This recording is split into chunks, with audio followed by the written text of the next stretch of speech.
I'm Courtney Julia, and welcome to my first video blog, the top 5 ways to get back on track after the holidays. This is something new that I wanted to start trying this year, so if people like it, I definitely will keep it up. So I hope you would enjoy it. Anyways, if you were like me over the holidays, you probably had way too much to eat, probably had a few too many cocktails, glasses of wine. Yeah, I'd love to say I don't do that, but I often like to use the holidays as kind of an off season. If you remember back when you trained for a sport in high school, you work out really hard for a couple months, eat really healthy, to hopefully make it to postseason and do your best and be in peak, top physical form. And then you take a couple weeks off and you kind of enjoy yourself. You eat some bad stuff, maybe go to a couple parties. So that's what I like to do during the holidays. I like to give myself an off season because I work hard most of the year. But anyways, come January 1st, it's definitely time to get back in shape. So here are my top 5 tips for myself that have worked over the years so that I don't feel quite so fat and bloated as I did come January 1st. Anyways, the number one thing you got to do is you got to make a plan. You have to schedule your workouts as part of your routine. So Sunday night, get out your planner and write down when you're going to work out. If you're going to hit a yoga class first thing Monday morning, write it on your calendar and get to it. Maybe Tuesday you go out for a run at your lunchtime. Wednesday, hit that strength training class, circuit training class after work. Whatever works for your schedule, put it in your day planner. Write it down, make a memo, put a meeting, Outlook invite to yourself, but get there. Make your schedule though, because every day gets busy. There's going to be an excuse every day. There's going to be a reason not to work out every day. So put it in your planner, act like it's your job. Get right to it, get right back on track, no excuses. The second thing I always like to do to get back as part of making a plan is make a meal plan as well. So for example, I may have the idea that I'm going to eat healthy all week, but if I've been at work all day and then I come home and I'm starving and I just got done doing hot yoga and then I went for a run, I'm going to reach for the most convenient thing. And what tends to be the most convenient things? Chips, popcorn, things that are in the cabinet, that aren't that good for you. Maybe leftover holiday cookies that we didn't get rid of. So I like to, first of all, not keep those things in my house, but make food that's on hand. So I will make sure that I make a grocery list of everything that I will need for the week so that when I'm hungry, I don't have to think about going to the grocery store to get something healthy to eat. I'll have it available right away. If you don't make that plan, it probably won't happen. You'll probably give in to temptation and start eating bad stuff. So I like to make a plan and stick to it, perhaps make a couple crock pot meals because I like salty foods, so I like real food. I don't like nibbly snacks and stuff like that. So make your plan at the beginning of the week, stick to it. Food and exercise. Step number 1. Step number 2, this sounds really stupid, but you gotta drink water. You've been throwing tons of wine into your system, lots of sugar, there's all kinds of weird chemical things going on in your body. So the first thing you wanna do is drink lots of water so that we can detox, get all that stuff out, and start moving on with our new, healthier self in 2013. The other thing that reason why we want to drink a lot of water is because if we have been drinking a lot of alcohol, we're probably dehydrated. So what really happens when you're dehydrated? The main thing is that your body takes fluid out of your bloodstream. So a couple things happen with that. One, it's going to make exercise a little bit harder because we don't have as much blood plasma volume to help keep your heart rate lower and help you sweat. So your workouts are going to suffer a little bit those first couple days. So you want to drink lots of water to rehydrate yourself, start kind of filtering out all those toxins. Remember, our bodies work on a filtration system through our kidneys. So just drinking one glass of water is not going to work. It's only going to filter as much as there, to diffuse and saturation stuff. Remember all that chemistry stuff. Anyways, kind of complicated, but point being, you need to continuously drink water and rehydrate yourself, get rid of those toxins, get your body back in a normal chemical balance. And the best way to do that is to drink lots of water. If you don't like water, some people like sparkling water. That's one way to get your fluids in. The other thing is too, is especially when I'm getting back into shape and detoxing, I like to have other fluids such as coconut water, aloe water, kombucha, just different fluids that kind of, you know, have good vitamins and minerals and electrolytes to kind of help me as I go full swing back into my workouts, and also just kind of taste better. So you want to keep the fluids coming. My third tip for getting back on track is to make a crock pot meal.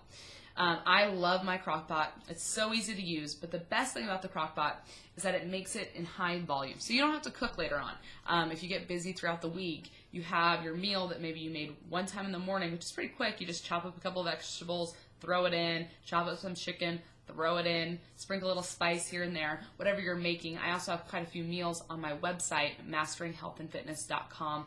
Under recipes, check it out. There's a tab for crock pot meals. I'm in the process of adding more, but my favorite ones are on there, and actually my favorite, which I just added, is chicken tortilla soup. I love it because it's really filling. I'm a volume eater. We'll talk more about what a volume eater is later, but I don't like to feel hungry. So therefore, just because I don't like to feel hungry doesn't mean I can eat and eat and eat all I want, but what I like to do is have a crock pot meal where I fill up on fluids, once again, helping my body stay hydrated. It also leaves me not feeling hungry. So yeah, serving with cheese of my chicken tortilla soup is only 263 calories, and it's got lots of protein, and it's a great way to make sure you have a healthy meal on hand, but also keep it low in calories so you can get right back on track. Yep, so that's my fourth tip, or third tip, use the crock pot. My fourth tip is take it easy with your workouts. Like, I know myself, and when I'm like motivated and ready to go to it, I want to hit a Bikram yoga class, go for a run, and strength train all in one day. And that's fine if your body can take it, but most people are going to feel really shocked. It's going to shock their system. First of all, because remember, we're dehydrated, so your workouts aren't going to be the same quality they were when you kind of went off track. So you might want to wait a couple days until at least your fluid levels are back up to really hit that hard run or that speed workout. And also, you know, we're getting back in shape. We don't want to go so hard that we can't even move the next day. So I really recommend taking it easy. The other thing is, you know, your body's not used to it. So what you do is going to have a larger effect. When we do the same thing all the time, our body kind of gets used to it. So we don't necessarily burn as many calories. Our body tries to be as efficient as possible because it's always thinking about survival. We are prehistoric beings, and our bodies don't realize that we need to lose weight and get in shape. Our bodies think, oh, okay, we've got some extra storage on us in case there's a drought or, you know, there's no food or a famine. So, you know, take it easy on your body the first couple workouts that you get back into it. They will have an effect, and you're going to feel it. So just don't go overboard the first couple days. I really recommend taking it kind of easy, listening to your body, listening to any aches and pains you developed during your time off. So that's tip number 4, take it easy. And then finally, the last tip is to eat lots of mini meals. And I always recommend starting with breakfast. So always start with breakfast. It's going to get your metabolism going. Something kind of interesting about the holidays that you might not realize is, I'm guessing that for most of us, we're always worried about our diet. So we tend to be in what is called starvation mode. That means that basically your body thinks that there's some kind of drought or famine going on because you're limiting your calories. Your body doesn't realize you're trying to limit those calories and you want to lose weight and you'd like to be skinnier. Your body just doesn't think that there's food available. So when you eat a ton of food over the holidays and drink lots of calories and you're putting in more calories than you're used to, your body actually is going to bump up its metabolism a little bit. Now, not enough to actually compensate for those extra calories, but if we use that added boost rather than put ourselves right back into our starvation mode, your body's going to become more efficient, and then you can actually eat more throughout the day without being hungry. So what do I mean by eating more? You want to eat the right food. So you want to eat protein. You don't necessarily want to fill yourself up with carbs. So basically what I recommend doing is eating lots of mini meals throughout the day so that you're not hungry. But always make sure that you stay within 500 calories of your overall burn. Now, you might wonder, what is my overall burn going to be? I recommend using sites like loseit.com, think Calorie King is another site off the top of my head. I love Lose It. There's all kinds of meal tracking sites. But I love Lose It. And basically, when you go in there, there's going to be a question that you ask, and it'll say, how quickly do you want to lose weight? There's different levels you can go with. I tend to recommend moderate. If you have a pretty healthy lifestyle, I would go with low intensity. I don't recommend the high intensity, because if you go with the high intensity, it's going to lead you to binge eat later. And I'll explain that a little bit more in a second. So I recommend the moderate one, and that's basically if you don't do any exercise in the day, that's how many calories you should eat to lose weight. And that's about 1 to 2 pounds a week, moderate level. And that's kind of your level based on your height, your weight, your activity. I think Lose It has a couple questions that you can answer. Now, another tool that I highly recommend is a Fitbit. And the Fitbit syncs with sites like Lose It. I know it also syncs with MyFitnessPal. That's another site to track your meals. Once again, I love Lose It and I love my Fitbit. And so why I like my Fitbit is because I can track the activities I do. So if I go to a Bikram class, I log that into my Fitbit. But otherwise, it just tracks my steps throughout the day. So it counts my movement, because I'm a pretty active person. I'm on the go all the time. And I didn't know that for a long time, so I always ate low calories. Because I thought if I eat less, I'll get to my final goal weight. You know, everyone wants to lose those last 5 pounds, and I just never was able to. But then I got my Fitbit and realized I'm moving all the time. I'm always on the go, and I'm not eating enough for my energy level. So my body was in starvation mode. Basically, I was eating less calories, but I was no longer losing weight because my body was learning to adapt and survive on limited calories. So to kind of connect this full circle, our bodies have kind of gotten used to eating more calories. Let's take advantage of that. Let's not bump right down into starvation mode.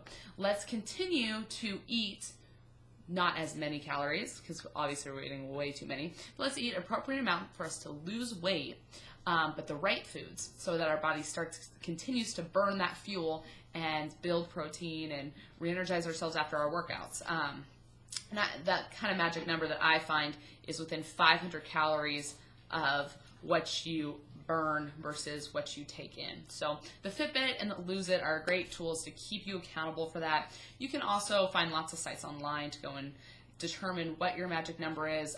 Women, it usually tends to be 1,300 to 1,500, and men tends to be about 1,500 to 1,700. And then once again, you know, if you're doing heavy exercise, you know, kind of account for that. It's not 1-to-1 calorie at that point. For example, if I burn 300 calories going for a 3-mile run, I might want to eat an extra 150 to account for that.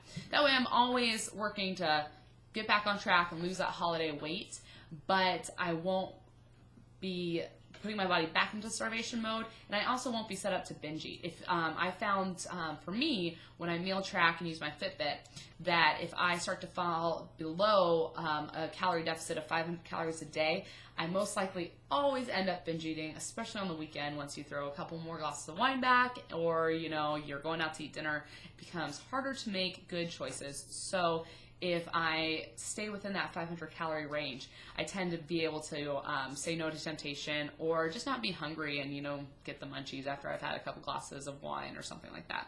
So yeah, those are my 5 tips for getting back on track. They really are the best ways to get right back on in there. Make a plan, eat clean, get your workouts in, number 1. Drink lots of water. Use your crock pot. Take advantage of getting healthy meals right there on hand. Take it easy the first couple workouts. You don't want to get hurt, your first day right back at it. That's not the best way to get back on track. And then finally, eat lots of mini meals throughout the day so that you never get hungry and you're never led to binge eat. And also try to stay within 500 calories of your expenditure to your consumption. So, yep. Anyways, those are my tips. I hope you find them useful. And yeah, anyways, good luck getting back on track for the holidays. I know I'm right there with you, so we can do this together. Awesome. Thank you. Bye.